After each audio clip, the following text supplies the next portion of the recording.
In a small compound in Port Harcourt, there lived a widow known simply as Mama Bose.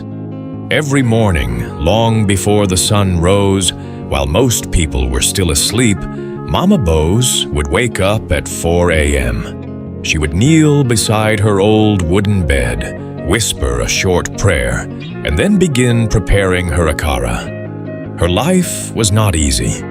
The small roadside stall where she sold akara and pap was the only source of income she had. The profits were barely enough to feed herself and her only son, Tunde. Yet every day she endured the heat, the smoke from the charcoal stove, and the long hours because she carried one dream in her heart. My son must go to school. His future must be better than mine. Years passed. Some days were good. Many days were not. There were mornings when she sold almost nothing. There were nights when she went to bed hungry so Tunde could eat. Yet she never complained. One afternoon, Tunde returned from school unusually quiet. He dropped his school bag on the floor and stood silently. Mama Bose immediately sensed something was wrong. "Tunde, what happened?" The boy lowered his head. "Mama," his voice trembled. "They sent me home again because of school fees." For a moment, the world seemed to stop. Mama Bose forced a smile. "It's okay, my son. God will make a way." But the moment Tunde entered his room, tears rolled down her cheeks. She had borrowed from neighbors. She had exhausted every little savings she had. She did not know where the next payment would come from. That night, after everyone had gone to sleep, Mama Bose sat alone outside her small house.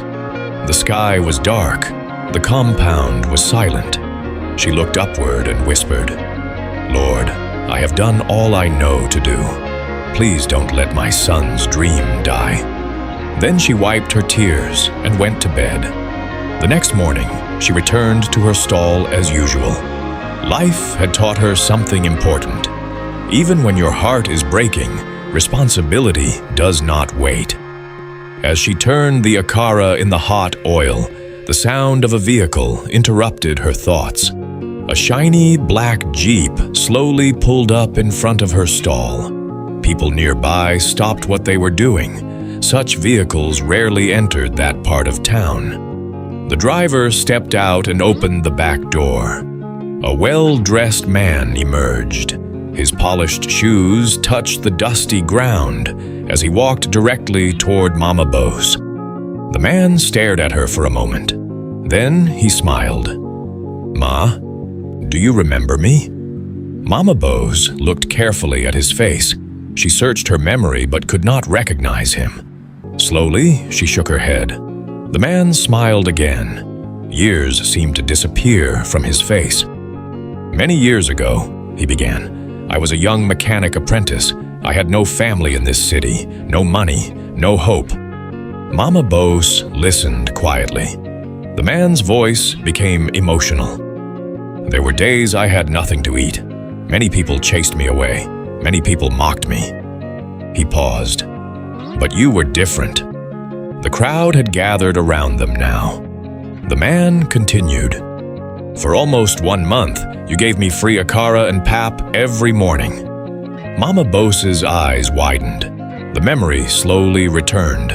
A skinny young apprentice, dirty overalls, always hungry, always grateful. The man smiled.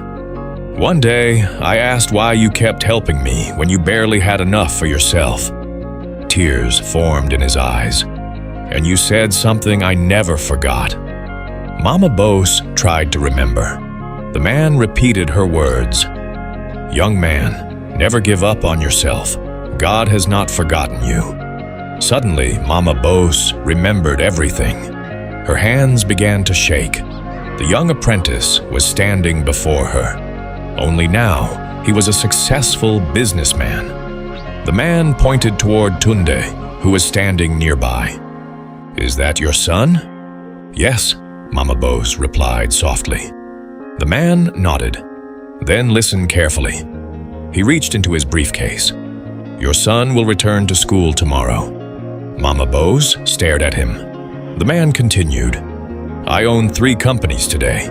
God has blessed me beyond anything I imagined." Then he handed her an envelope. "From today, I will pay for his education." Mama Bose could not speak. The businessman smiled. "And not just secondary school." He paused. "I will sponsor him all the way through university." The envelope slipped from her trembling hands. Tears streamed down her face. Years of struggle, years of prayers, years of sacrifice. In a single moment, God had answered, not through a stranger, but through a seed of kindness she had planted long ago and completely forgotten. As the businessman prepared to leave, he turned back and said, "Ma, you thought you were feeding a hungry apprentice. You were actually investing in a future you could not see." Mama Bose wept openly, and everyone standing there understood something powerful that day. From that day, she never fried akara again. He gave her an apartment and gave her her monthly allowance. Life has a way of returning what we sow.